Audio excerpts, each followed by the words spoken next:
Bonjour communauté critique, ici Kim et aujourd'hui, à De Joyeux Petits Monstres, on parle de Contrast Paint et de Speed Paint.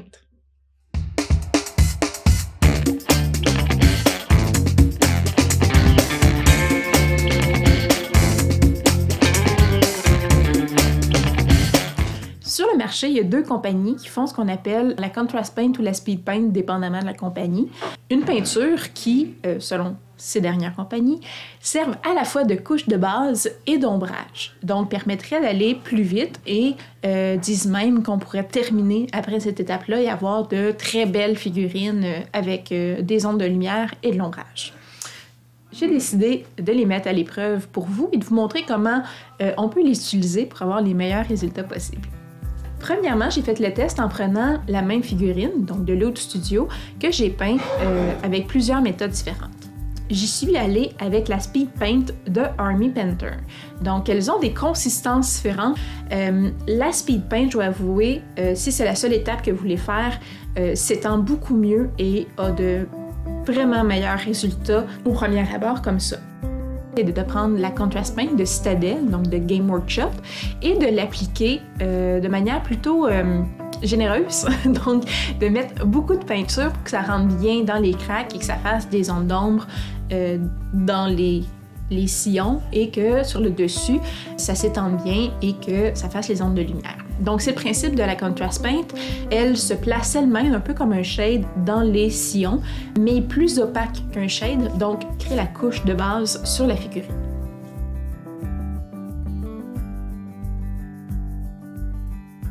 Par la suite, je suis allée avec le médium que propose Citadel pour sa Contrast Paint, qui permet de diluer la Contrast Paint en gardant la même viscosité. Donc, au lieu de la diluer avec de l'eau, on prend celui-ci et on garde la meilleure répartition des pigments possible. À ce moment-là, je vous dirais que la Contrast Paint prend vraiment son envol. Donc, elle devient beaucoup moins épaisse, elle devient plus facile à appliquer. Elle-même se gère mieux sur la figurine. On a moins l'impression qu'il va y avoir des ondes hyper opaques. Le fait d'acheter médium fait qu'on décide la quantité de qu'on met. Donc, on peut jouer avec l'opacité de la peinture en mettant plus ou moins de médium selon l'opacité qu'on veut.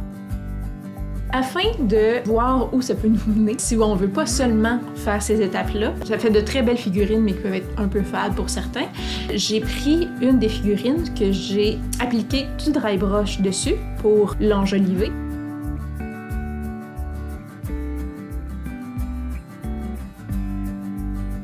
Comme vous pouvez voir là, sur le dry brush, j'y suis vraiment aussi avec des dégradés. Donc autant pour le crâne que pour les cornes, que pour les tentacules et l'eau. J'ai fait au moins 3 teintes différentes de dry brush pour créer cette idée-là, comme j'en ai parlé dans la vidéo précédente, de pyramide et on va vers la lumière.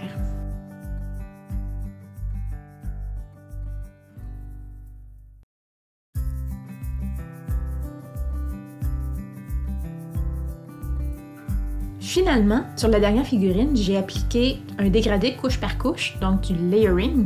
Encore une fois, j'y suis allée d'une zone plus large, plus foncée, vers une zone étroite et plus claire, avec au moins 3 couleurs de base, donc une couleur foncée, une couleur moyenne, une couleur pâle, et l'entreton entre les deux à chaque fois.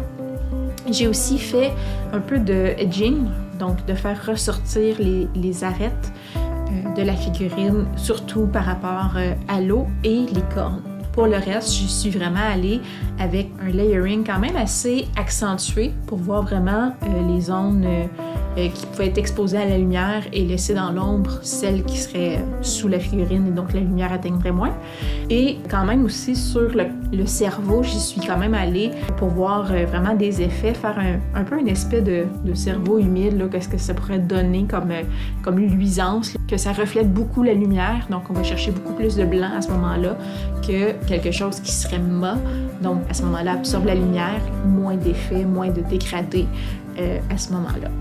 Donc le cerveau pourrait avoir l'effet mouillé, comme ça j'ai mis un dégradé qui va jusqu'à presque blanc. Donc, vous pouvez voir les résultats. De gauche à droite, on a la Speed Paint, la Contrast Paint sans médium, ensuite avec le médium, le dry brush et le couche par couche. Ici, on a en évidence le Speed Paint. la contrast paint qu'on a essuyé un peu pour accentuer les zones de lumière, la contrast paint avec le medium, donc on voit vraiment la nuance qui est beaucoup plus grande, le dry brush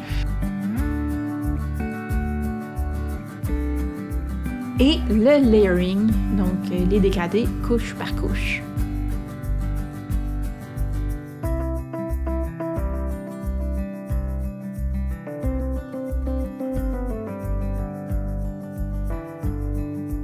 À mon humble avis, si ce que vous voulez, c'est de pouvoir colorer une armée, par exemple, rapidement, je crois que la speed paint ou la contrast paint sont de bons outils. Autant pour un peintre débutant qu'un peintre expérimenté. Si vous suivez les vidéos de Sorestro sur Internet qui peint des figurines magnifiques, il utilise la contrast paint. C'est un outil super intéressant pour faire des armées, pour faire un paquet de figurines rapidement.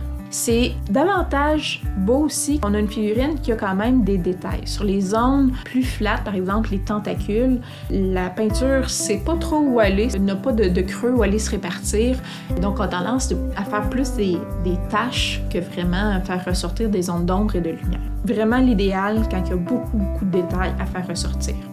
Si vous voulez aller seulement avec une couche, pas vous casser la tête, la speed paint vraiment s'applique très bien, a des couleurs plus franches, se répartit mieux, ne crée pas ce genre d'amas-là, petite piscine là, très foncée. Contrairement au shade, le speed paint, contrast paint quand même sèche plus rapidement et donc est plus difficile à essuyer ou absorber quand il y en a trop. Donc la speed paint, si vous voulez juste une couche, je dirais que c'est gagnant.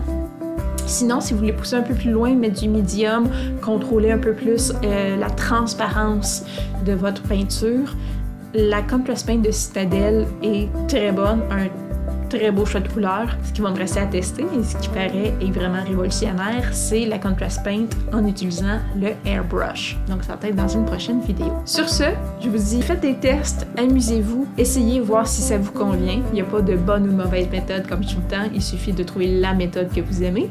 Et sur ce, on se revoit la semaine prochaine. Bye!